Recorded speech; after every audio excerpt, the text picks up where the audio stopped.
Thank you, thank you. You just have to bring it up. Thank you. I've got some good stories for you guys. I'll take it away. Right. As usual, TVC has our finger on the pulse and our eye on the street. And we do our best on a daily basis to bring you trending stories from Nigeria and across the globe in order to have some fun and hopefully productive dialogue about them.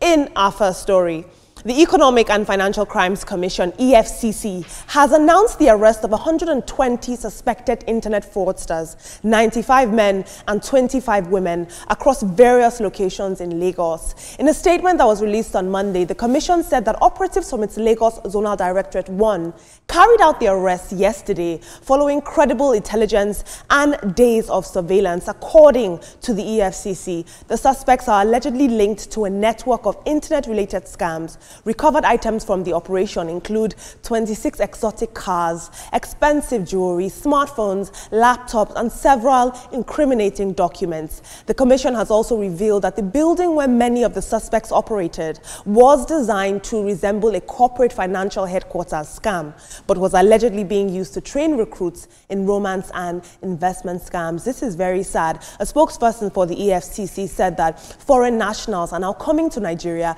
recruiting young Nigerian youths and organizing these crime fraudulent centers. They are taking advantage of the economic situation in Nigeria. Nigerian youths are unemployed, they are struggling to make ends meet, and these foreigners are seeing a gap, and so the government has to intervene in this gap, I would say. I know that there were issues with a lot of the assets that EFCC posts. When they post their cars, they did an auction for their cars, the assets they had seized about 2 months ago, and some people were saying that the website wasn't working and that EFCC itself was being fraudulent in terms of declaring and sharing the assets. Let's take a look at social media.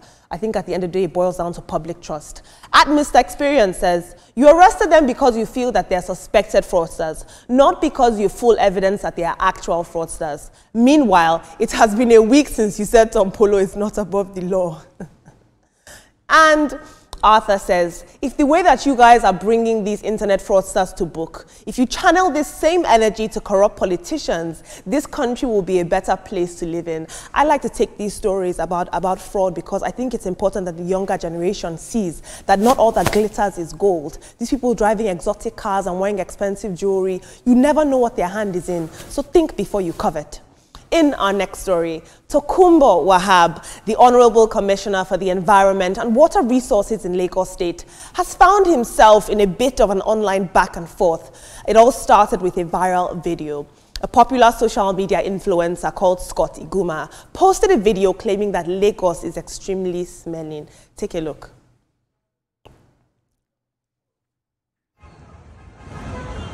They will say Lagos not a smell, but not be shit there. So to the Honorable Commissioner, Honorable Tokunbo Wahab, Lagos is not smelling, but the shit on this road is smelling. It's a mess. Everywhere in Lagos is dirty and smelling. Honorable Commissioner Tokunbo Wahab, you are the Commissioner of Environment, and this is the environment of Lagos under your watch. Dirty and smelling. Now, of course, this clip made the rounds, and a lot of people online agreed with the influencer, saying that Lagos's air quality and general sanitation have noticeably declined. The commissioner took to social media to respond directly to Scott's post. But his reply didn't go down well with a lot of users. A lot of people felt that he was too defensive and he didn't take enough responsibility for the situation. And since then, several online activists and online residents have joined the conversation. And they're sort of, if you will, attacking the Commissioner for Environment and Water Resources. Mr. Wahab, on his own part, is insisting that measures are already being taken to improve Lagos's drainage and waste disposal systems. This is interesting. Let's take a look at social media. And this is a response by the Honorable Commissioner to Scott Iguma. Well, referring to Scott Iguma, he says, the deliberate efforts by a handful of individuals to tarnish the reputation of Lagos State are deeply concerning. It is regrettable that some who relocate from their home states in pursuit of better opportunities quickly, in less than a month or two, resort to disparaging the very state that has provided them the platform to thrive. Leveraging their social media followings, these individuals propagate harmful narratives, often aligned with divisive agendas, undermining the progress and inclusivity that Lagos represents. It'll take 3 more tweets. Aisha Yesufu responded. She chimed in. She said, who remembers how dirty Lagos was before Governor Fashola? He didn't attack people who said Lagos was dirty. He rolled his sleeves up and he got to work. Places that were thought to be uncleanable, he cleaned them and even planted flowers. You cannot insult and attack your way out of smell in Lagos. Get to work and fix it. Even pipe bomb water smells in Lagos. Oof. 2 more tweets. Osasu says, having lived in Lagos since 1979 and knowing how this city has metamorphosed, over 4 decades, let's be honest, Lagos can and should be a lot cleaner than it is right now. Something drastic needs to be done about our clogged gutters, drains, and general surroundings. We have a personal responsibility in how we dispose our waste. But anyway, Neto finally says, Lagos's success is Nigeria's success. A ₦1 trillion economy dealing with cholera outbreaks in 2024 is not due to disparaging comments. It's because the taxes Lagos residents pay are not being used to give them a healthy environment. Maybe you should focus your energy on doing that. I'll tell you what, the tides turn very quickly, because just about a month ago, I took a story about how Tokunbo Wahab was being praised online. People were saying that he's doing an amazing job. I know that he's putting in place an emergency flood abatement gang. He's been spearheading personally himself several environmental cleanup task forces. What more can he do? And should this type of, should he be having a back and forth with social media users, or just hit the ground running? You see, when you are occupying a position of authority, you have to be very careful how you engage the public. The woman came up, or the influencer came up with a specific problem. Deal with that problem only. Don't politicize it. Unfortunately, he did, and that's why the backlash is coming. I believe that this would have taught him a lesson, so to say, that when next there's something on social media or Lagosians are complaining about something that has to do with the environment, he will speak to that particular thing that they are talking about, and not how Lagos has given them a platform and they are saying all those kind of stuff. It's unfortunate that he's going through that. And when you're talking about situations changing, that is life. That's how life is. Today you are somebody's darling, tomorrow you're the person's enemy. That's how life is. That's why we have to be really careful when we're engaging the public. One of the lessons you learn in broadcasting school is that, hey, don't believe that you are more intelligent than every other person that's watching, because there are people there that are so qualified to be your lecturers over and over again. Public office is something that you should handle with care and a little bit of not a little bit, a lot of tact. You need it. And for the EFCC arrest of the young Nigerians, they said it's credible information that got them there, and they did what they did. A lot of people are saying, have you actually caught them doing the fraud? So why are you making a whole lot of noise about this? For me, it's information. What they do has to do with investigation, information, and action. So if they say it's credible information that got them to do that, let's see how it turns out. All right, I'll pick it up from there. Talking about the effort of the EFCC to addressing this matter of scam, fraud, and all of it.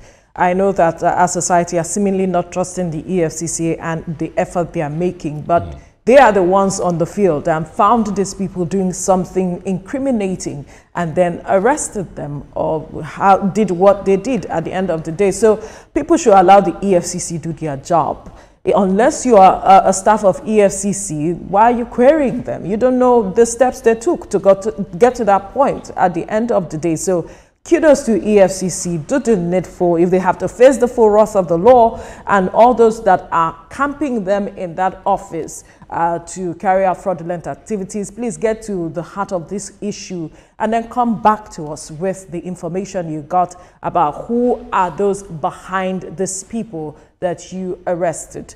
And then talking about the Commissioner for the Environment, Tokunbo Wahab, kudos to you for all that you have been doing so far in Lagos State. If you know Lagos and you have been around Lagos, you know that it takes a lot to ensure that Lagos is as clean at the level that it is right now. And he has been doing a lot of work. I differ on the point with you, Etoma, that he's politicizing this matter. I do not see politics in it. He spoke the truth. If you are not happy with the state of Lagos, then you can leave. Yes, he has his job, his task for ahead of him, and he's making that effort to do it. But he cannot do it alone without the support of the people. People need to be educated on what it means to dispose their debts or whatever it is appropriately. There are designated spots where people should dispose debts, but you see people throwing it on the road and in different spaces. We are also contributing to how the state of Lagos is right now. So people should take a responsibility. While government is playing its part, we also should play our part. Thank you. I totally agree with you, but then I disagree on the fact that people should leave if they feel that Lagos State is too dirty. It's still they are complaining. It's still a place that everyone, all comers affair. So one thing is, I know that Lagos State government is doing so well. If you trace it back to the previous government and up until now, they are doing a lot of sustainable things to ensure, in fact, going green.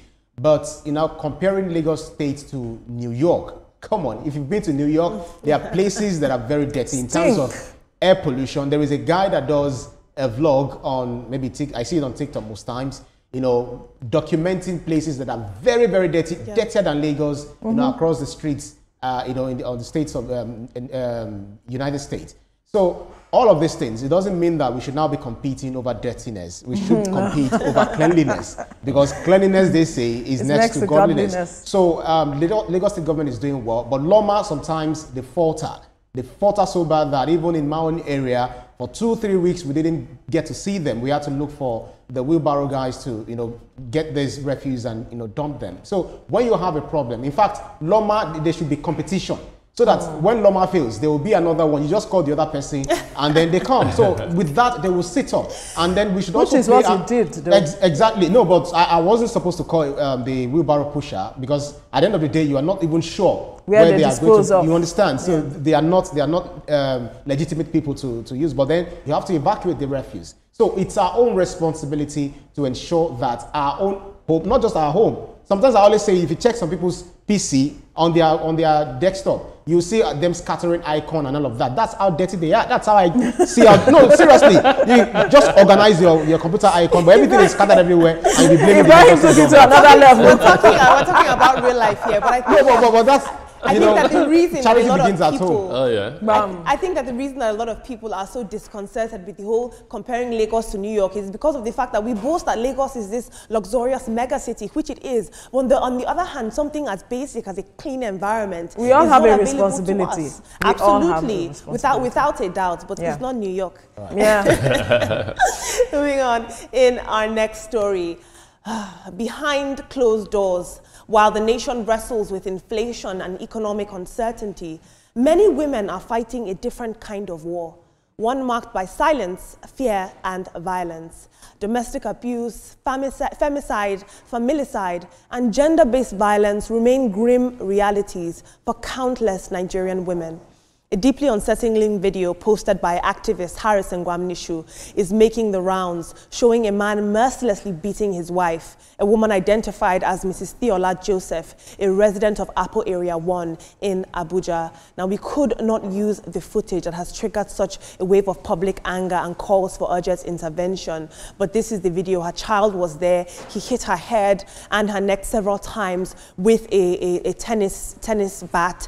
He was extremely aggressive. And many people are now urging authorities to take immediate action and ensure that justice is served. Now, in the video, her child was present while she was being brutalized over and over again by this man. It is very, very scary. When I think about a lot of the reasons that women stay in abusive marriages, there's issues of economic dependence, there's issues of an adherence to cultural and social norms of what will people say. But above all, I think that the reason why a lot of women stay in these relationships is the concept of hope. Hope that the person that has made you these promises will change. Hope that they will look at your children and do better. Hope that they will be the man that you once fell in love with. Hope, I tell you, is a dangerous thing. Let's take a look at social media.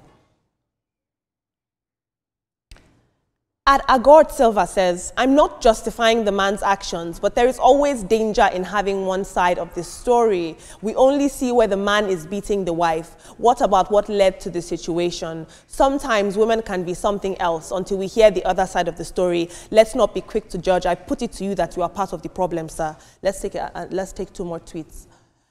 Josie Danny King says, this despicable act, okay, this is a superintendent, and he says, this despicable act is not only an assault, but a grave violation of human rights and dignity. It is appalling and leaves a sour taste in the mouth. We urge the victim or anyone with credible information that could help identify the suspect or the victim in the video to come forward immediately. And he's put his number here. So if you're watching and you have any information, any intel, it would be great to reach out. It would be great to see the Ministry of Women Affairs or other governing bodies get involved. We'll take 1 more tweet. Well, that's all we have for that story. In our next story, a recent exchange on X, formerly Twitter, has gone viral after a Nigerian user, Ifedayo Johnson, publicly challenged a British user with the handle Northman to an English proficiency test. The confrontation began when the British man questioned why the UK care sector had become critically dependent on Nigerians who can barely speak English, according to him. Now, in response, the Nigerian Ifedayo proposed a fair challenge, an English test covering reading, writing, speaking, and listening. Now, the British man accepted and agreed to take the same online practice test, and the viral face-off, of course, sparked a wider discussion about whether Nigerians speak proper English, with many defending Nigeria's long-standing fluency despite our local accents. At the end of the test, not surprisingly, the British participants scored 83, while the Nigerians scored 79. Now, beyond the scores, this moment highlights a broader debate on general things, because the UK government is planning to introduce mandatory annual English language tests for migrant graduates that are staying under the graduate route, a policy that is aimed at ensuring that only the best and brightest remain in the country. So perhaps this Nigerian man felt that he had something to prove. Now, I don't know if you've seen it, but online, on social media, it was very, very big. The Nigerian man lost. Why would you challenge a Brit who colonized you and taught you his language to an English test? Let's take a look at social media. At Ogbeni says, congratulations to the British man for winning, but 83 to 79 isn't much of a win to be shouting about, considering the fact that English is your native language. It's a wake-up call that an average Nigerian is brilliant in the use of English. If you say so, let's take 1 more tweet. At Ifeanyi Chukwani says, do a debate on why the Africa Continental Free Trade Area is not working. Why can't Africans trade with a single currency? Why our water bodies are not navigable? Why it's more expensive to travel from Lagos to Ghana than it is within Europe? Not this one. Do we have 1 more tweet on this? And the Nigerian citizen said, I speak Yoruba better than many Yorubas, but I will not get into a challenge with a Yoruba man to prove that I speak better Yoruba than him. My speaking Yoruba better than Herbert Ogunde does not make me Yoruba. Why do Nigerians invest their time and effort on stupidity? I think a lot of people see it as cultural and social capital. To be able to speak good English affords you access to places and countries where you have opportunities. And so I understand why this was pertinent to the Nigerian man. In our final story in entertainment news, Afrobeat superstar David Adeleke, popularly known as Davido, has linked up with iconic Nigerian highlife musician Bright Chimeze in Lagos. This face-to-face meeting comes shortly after a viral video call between the two stars, during which Davido praised Chimeze as the inspiration behind his latest song, With You, featuring Omale. He also expressed his admiration for the veteran and his desire to meet him in person. Now, in a video shared on Instagram yesterday, Davido made the meeting happen finally. Him and Chimeze hung out, broke bread and vibe. Take a look at this feel-good video.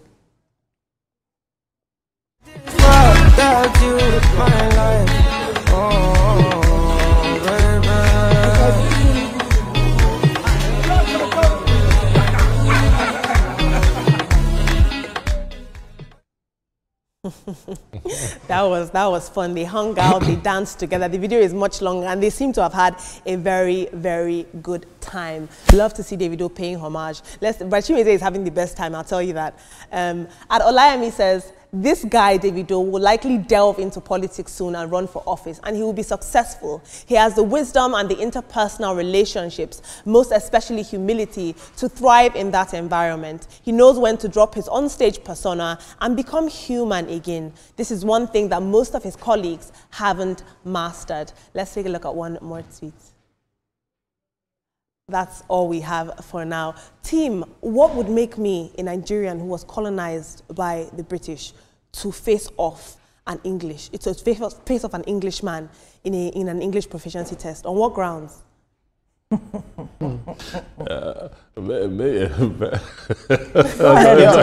I think they should just compete on whether they can also speak the man's And it was a language. very big competition. Yeah, English is just a potpourri of different languages, French, Latin, and all of that. So I do not know why test of English should be a problem.